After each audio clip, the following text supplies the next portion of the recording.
నమస్తే. ప్రస్తుతం మనతో పాటు ఉన్నారు సోషల్ యాక్టివిస్ట్ కృష్ణకుమారి గారు. నమస్తే అండి. నమస్తే.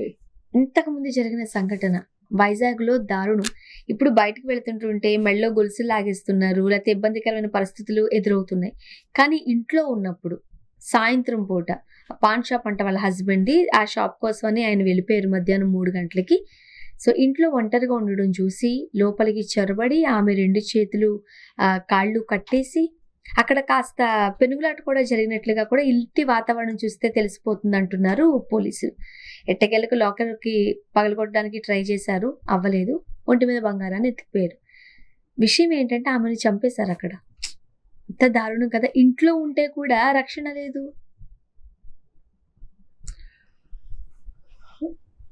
ఇవాళ దోపిడీలు, దుర్మార్గాలు పెరిగిపోయినాయని మనం గగ్గోలు పెడుతున్నాం. హ్మ్.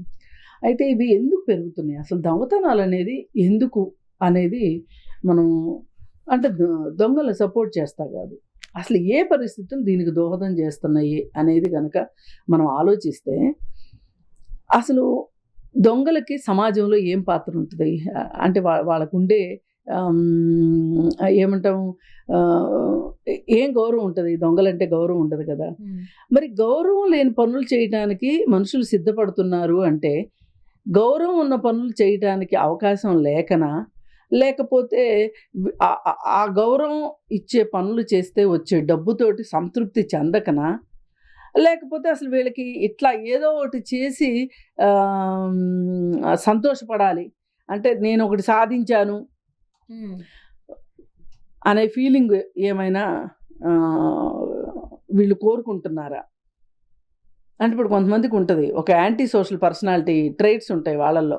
వాళ్ళకి ఎదుటి వాళ్ళని ఫూల్స్ చేస్తేనో, ఎదుటి వాళ్ళని కొడితేనో, ఎదుటి వాళ్ళ దగ్గర నుంచి లాక్కుంటేనో, ఇట్లాంటివి ఏమైనా చేసినప్పుడు వాళ్ళకు ఒక హై వస్తుంది అనమాట. వాళ్ళకు ఒక హ్యాపీనెస్ వస్తుంది. ఆ జబ్బు వల్ల చేస్తున్నారా? ఇలా రకరకాల ఇప్పుడు మనం మాట్లాడుకున్న కారణాలన్నీ దొంగలే. ఎవరైతే దొంగతనాలు చేస్తారో వాళ్ళకి ఈ కారణాలు. మనం మామూలుగా సినిమాలో చూపిస్తూ ఉంటారు కదా. ఇంతకుముందు కూడా మనం ఒకసారి మాట్లాడుకున్నాం. మా నాన్న లేడు, మా అమ్మ హాస్పిటల్లో ఉంది, నేను మందులు దొంగిలించాను, లేదా బ్రెడ్ దొంగిలించాను, ఇవన్నీ చెప్తే ఆపు నీ సినిమా కబుర్లు అంటారు ఎవరైనా. కానీ నిజ జీవితంలో కూడా అలాంటి పరిస్థితులు ఉన్నవాళ్ళు ఉంటారు. అందుకే దొంగతనాలు చేసేవాళ్ళు కూడా ఉంటారు. నేనేమి అలాంటి వాళ్ళు ఎవరు ఉండరు అని నేను అన్నాను. కానీ చాలామంది వాళ్ళ బంగారం దొంగతనం చేయడం అనేది ఎందుకు బంగారం జోలికి ఎందుకు వెళ్తున్నారు అంటే బంగారం రేటు బాగా పెరిగిపోయింది. రేటు పెరిగిపోయింది ఒకటి. ఇంతకు ముందులాగా మనుషులు డబ్బులు క్యారీ చేయట్లా. ఒకప్పుడు జేబులు కొట్టేవాళ్ళు ఉండేవాళ్ళు. ఇప్పుడు ఎక్కడైనా జేబులు కొట్టారంట వింటున్నారు మీరు? మన జేబులో డబ్బులు ఉండట్లేదు. అదే మరి ఫోన్ పేలు వచ్చేసినాయి, లేదంటే కార్డు డిజిటల్ మనీ వచ్చేసరికి మన జేబులో ఎతికినా 90 పైసా దొరకట్లా ఎవరికైనా. ఇప్పుడు 20 రూపాయలు పెట్టి మల్లెపూలు కూడా ఫోన్పే ద్వారా కొంటుంటే ఇంక మనం డబ్బులు ఎందుకు పెట్టుకుంటాం? అంతెందుకు, ఎవరికైనా మనం హెల్ప్ చేయాలనుకుంటున్నాం అనుకోండి, వాళ్ళ మెడలో కూడా యూపీఐకి సంబంధించిన స్కానర్ ఉంటుంది. మరి పరిస్థితుల్లో అందుకే ఏం చేస్తున్నారంటే దొంగతనాలు పెరిగినాయి. అంటే రూపం మార్చుకునే దొంగతనాలు. ఇంకిప్పుడు అది కాస్త రోజు చూడటం. ఆ ఇంటి ముందు నుంచి ఆయన రోజు 3 గంటలకో 2:30కో భోజనానికి వచ్చి మళ్ళీ షాప్కి వెళ్తాడు. పిల్లలు స్కూల్ నుంచి వచ్చేలోపు ఈ హస్బెండ్ బయటికి వెళ్ళిన తర్వాత ఆ మధ్యలో గ్యాప్ ఉంది చూసారా, ఆ గ్యాప్ కానీ పొద్దున పూట భర్త బయటికి వెళ్ళిన టైంలో కానీ ఎంచుకుని ఇలా ఇళ్లలోకి చొరబడి ఆడవాళ్ళ నగలు తీసుకునే పరిస్థితి వస్తుంది.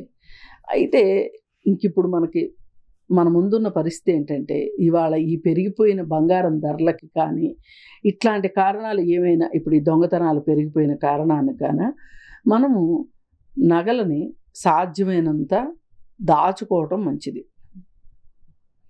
ఒకవేళ వేసుకోవాల్సి వస్తే 1 గ్రామ్ గోల్డ్, లేకపోతే సిల్వర్ పైన గోల్డ్ పూత నగలు, ఇట్లాంటి నగలు ఏమన్నా వేసుకుని ఒకవేళ తీసుకుపోయాడు అనుకోండి, అది బంగారం అనుకుని తీసుకెళ్ళాడు అనుకోండి, ఎక్కువ నష్టపోం కదా.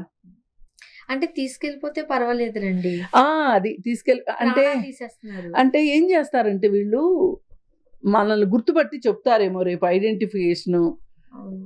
అంటే ఇతను ఫస్ట్ టైం చేసిన దొంగ కాదు, కాస్త రిపీటెడ్గా చేసిన అతనే అయ్యి ఉంటాడు. కాస్త ఆ ఏరియా పోలీస్ స్టేషన్స్లో సార్ యొక్క ఘనత బాగానే తెలిసినట్టుంది. వెళ్ళి కంప్లైంట్ చేస్తారు కదా, వాళ్ళేమో ఫోటోలు చూపిస్తారు, ఈ అబ్బాయి ఈ అబ్బాయి ఈ అబ్బాయి అని చూపిస్తారు. గుర్తుపట్టేస్తే కష్టం అవుతుందని చెప్పి మనిషిని కూడా చంపేయటానికి. అసలు మనిషికి ప్రాణానికి విలువ చూడండి ఎంత దారుణంగా పడిపోయిందో అసలు.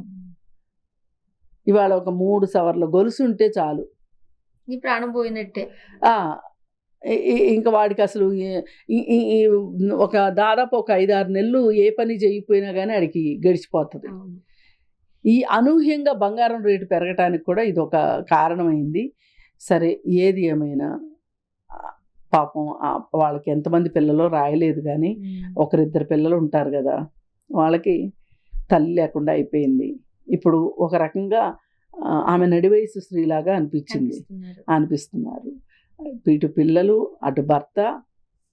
ఇప్పుడు చాలా అవసరం ఈ వయసులో పిల్లలకి తల్లి. చాలా బాధాకరంగా ఉంది. అందుకని ఎవరైనా సరే జాగ్రత్తగా ఉండండి. మన ఇంట్లోనే మనం భయపడుతూ ఉండటం అని కాదు, కానీ జాగ్రత్త వేరు, భయం వేరు. జాగ్రత్తలు తీసుకోండి.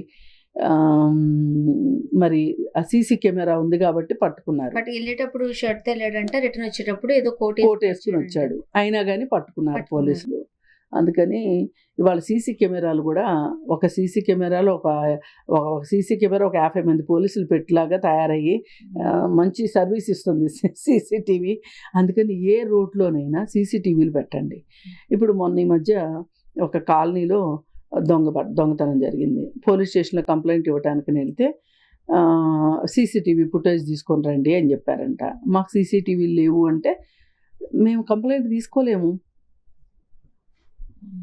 అని చెప్పారంట సింపుల్గా. అందుకని ప్రతి ఒక్కళ్ళు ఇది మ్యాండేటరీ అయిపోయింది సీసీటీవీ అనేది.